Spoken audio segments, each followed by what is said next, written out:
Welcome back to class today. I told you in the last class while we were proving Pythagoras Theorem that we are going to application of Pythagoras Theorem. So today we are going to application of Pythagoras Theorem.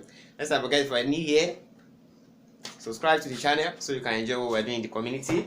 Now let's go to the application of Pythagoras Theorem. Now the first thing that we need to understand when we want to apply Pythagoras Theorem is the part of a right angle triangle. That one is very, very important. You must know the part of a right angle triangle, the name given to every part of a right angle triangle. When we are talking of a triangle, that is three angles and three sides as well. So the side of that triangle, we must know the names given to them, and we must be able to identify each side. Okay, we must be able to identify each side. Now, the first thing that we are going to look into is where is the hypotenuse? Where is the hypotenuse? The reality of it is, Pythagoras theorem states that, let me try and first state something in a mathematical form. Pythagoras theorem states that hypotenuse square that is when you square the hypotenuse will be equals to adjacent square plus adjacent square.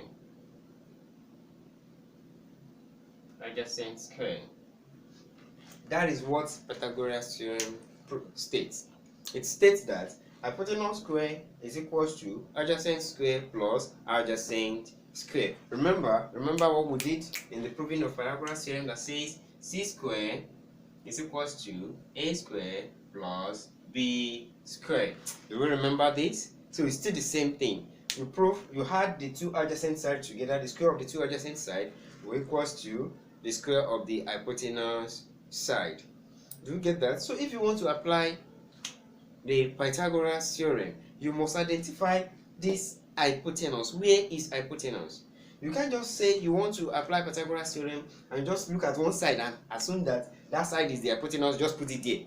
You're not going to get the correct answer like that. Take note of that point. That's the secret behind it. You must be able to identify which side is the hypotenuse. How do we identify the hypotenuse? How do we identify it? We identify the hypotenuse by saying it's the longest side of the triangle. Let's look at my triangle here. So if we have this triangle now, this triangle, do we see it now? We can tell which one is the longest side here. Which one is the longest side? That's the C. The C is longer than this side as well as this side. So it's the longest side of this triangle. Do we get it now? So we can say hypotenuse is the longest side of the triangle. That's the first thing. Another definition of it, due to probably typographical and other things, it might not be looking like the longest to us. We are looking at it. So another definition of it is hypotenuse is the side that faces the right angle. Don't forget the right angle. This is what makes it a right angle triangle. This perpendicular side make it a right angle triangle. That's 90 degrees. Okay, so the side that faces that 90 degrees is the hypotenuse side. Do we get that? Is the hypotenuse side. So in this triangle I put down, so here is the hypotenuse side. Hypotenuse side. Do we get it now? So that is the hypotenuse side. Do you get the two definitions I gave to you? Hypotenuse side is the longest side of the right angle triangle. That was the first one. If that one is not enough, you can say hypotenuse side is the side that faces the right angle triangle. The right angle side is the one that faces the right angle. Hypotenuse faces the right angle. Do we get it? So the remaining side of that right angle triangle is the adjacent. And this place is also the adjacent. Do we get it now? When we get to where we're having the angle inside, we call one the opposite of the angle inside, and the other side will be the adjacent. But now, for the sake of this Pythagoras theorem, let's call it adjacent, so we will not be confused. Now, that's the first thing that you must know. Take note of that point. Hypotenuse is the key because it's the one that must lead the equation. while you have the two adjacent sides in the other side of the equation. Do we get that? Hypotenuse square is equals to adjacent square plus adjacent square. Let's say it again. Hypotenuse square. Pythagoras rule states that hypotenuse square is equals to adjacent square plus adjacent square. Again, Pythagoras rule states that, or Pythagoras theorem states that hypotenuse square is equals to adjacent square plus adjacent square. Please don't forget that. Don't forget that. I'm not going to use ABC. Don't cram ABC, okay? Please don't cram ABC. Are you getting me? Get the concept. Don't cram ABC, because sometimes they might not even use ABC for you. They might use PQS. They might use XYZ. So when you now cram ABC, don't say there is no A there. I did not see A. So don't cram ABC. When you get that, get the concept right. Hypotenuse is what you need, not A or B or C, or it can be any letter, okay? Hypotenuse square, adjacent square, it can be any letter, and adjacent square, it can also be any letter. Do you get that concept? Fine. Another thing that you need to know is, it's not every time they are going to be putting your triangle like this, okay? It's not every time. That's why I ask you to identify the hypotenuse. Your triangle might be placed like this. You not say because it's placed like this, it's not a right angle. As long as they indicate right angle here, it's still a right angle. Do we get that? Do we get that? Your triangle might be like this. You not say because it's not sit down like this one, it's not a right angle. So it can be in any form. It can be like this. Do you get it now? Do you get it now? So it's not really necessary for your triangle to sit down like this. Do you get that? It's not necessary for your triangle to sit down like this. It can be in any of these patterns. What matter is, as long as you have your right angle there, as long as they indicate the right angle, you're good to go. Do you get that? You're good to go. As long as they indicate the right angle side. As long as they indicate the right angle side, it's still a right angle triangle. Don't say because it's faced left, it's now become left angle triangle. There's nothing like left angle triangle. Do you get that? Do you get that? So now, I will remove all this one. Don't forget, I just use it to explain that your right angle triangle can be in any dimension or in any, it can face anywhere. So let's say it's not a right angle triangle. Okay.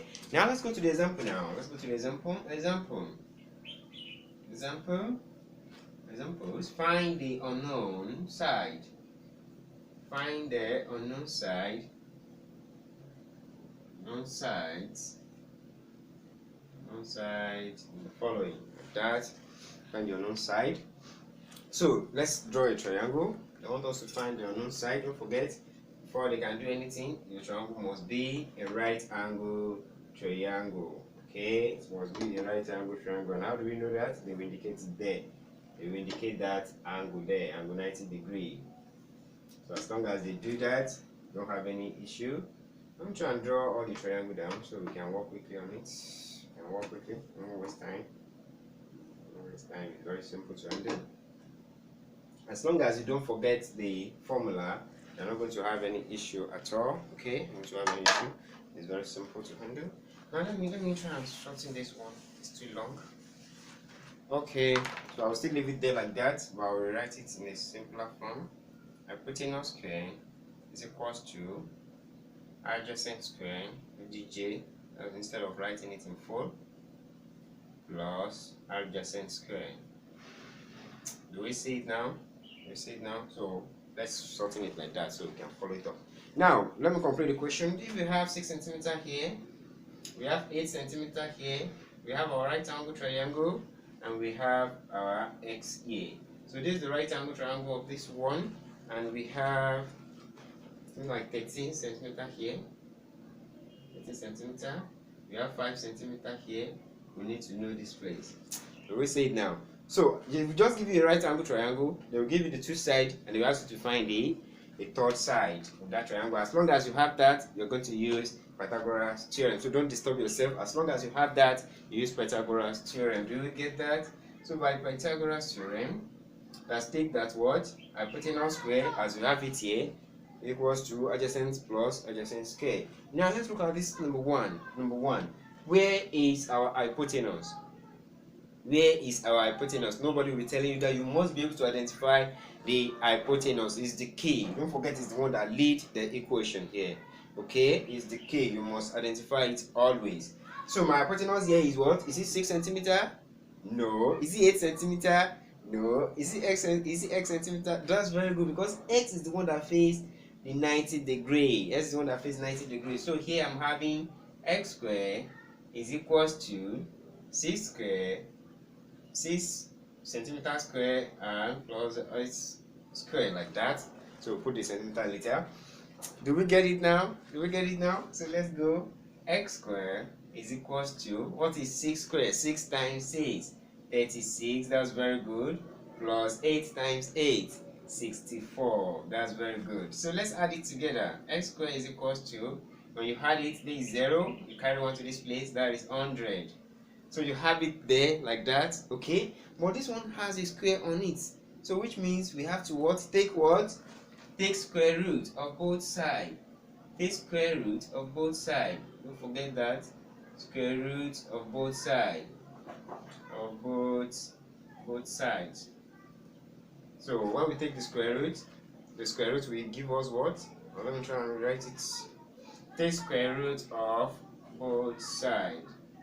Of both sides. Okay, so I can use the other something. So we now have square root of x squared is equals to square root of 100. So this square will cancel the square root. Okay, the square will cancel the what? The square root. And we're going to have only what? Let me write it here. X is equals to, the square root of 100 is what? Fine, square root of 100 is 10. That's very good. It's 10. Do we see it now? Do we see it now? That's very good. Is that one clear enough? Shall we move on to the next example? I'm going to print the answer so we can do the next example then. So make sure you do it and print it up. So let me write it very small down here. It's equals to 10 centimeter. 10 centimeter. I hope it's clear enough for you to see. Okay, 10 centimeter, like that. So our answer is 10 centimeter here. Probably we'll write it there, 10 centimeter. So we can see it now. I hope it's clear now. Let's look at the next example that I will have there. I'm going to try and roll it so we'll not be mixing it together. Now let's look at this one now. Where is the hypotenuse here? Who can tell us where is the hypotenuse here? Is it y? Is it y here? Is it 5? Don't forget, don't just look at the letter. Don't just say anywhere you see the letter. That's not the rule of hypotenuse here, okay? That's not the rule. The rule states hypotenuse must face the 90 degree. It must face the right angle. So which one faces this angle here? And which one is the longest side? That's 13. Do you see it now? 13. So we now have 13 squared is equals to y squared plus 5 squared. Do we see it now? So don't just assume that because it's unknown, it must come to the front. No, you have to look at where the hypotenuse is. Do you get that? So we now have 169, when you open it, is equals to y squared plus 25. So this one is coming to come and subtract here. So we have y squared is equals to 169 minus 25, because it's coming to come and subtract. Y squared is now 144. When you subtract it, then you take the square root of both sides, so you have y is equals to square root of 144 is what? Is what? That is 12. That's very good. That's 12. You see how simple it is now. So don't cram that unknown must come to the front though. You must always make sure you identify the hypotenuse. Do we get that? So inshallah we're going to meet in the next class, probably on another area inshallah, or I want us to treat Pythagorean trip. So I'll give you that one in the next class inshallah. See you in the next class. Bye.